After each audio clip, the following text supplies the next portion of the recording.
মাত্র ৩ টুকরো গরুর মাংস দিয়ে পরিবারের সবাই মজা করে খাওয়ার মতো একটি রেসিপি।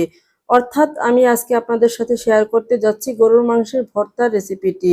এই তো এদিকে আমি ৩ টুকরো মাংস নিয়েছি একদমই ফ্রেশ, চর্বি ছাড়া।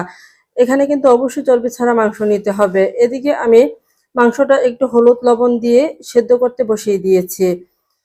মাংসের ভর্তার জন্য পেঁয়াজ, রসুন, আদা, তারপরে কাঁচামরিচটা আমি গুছিয়ে নিয়েছি। এদিকে আমার মাংসটা সিদ্ধ হয়ে গেছে। মাংসটাকে আমি একদম ছোট ছোট টুকরো করে কেটে নিয়েছি। চুলায় একটি প্যান বসিয়ে তার মধ্যে পরিমাণ মতো তেল দিয়ে আমি এখন মাংসটাকে একটু ভেজে নেব। খুব বেশি ভাজার দরকার নেই। খুব বেশি ভাজলে মাংসের মধ্যে যে জুসি ভাবটা থাকে সেটা আর থাকবে না।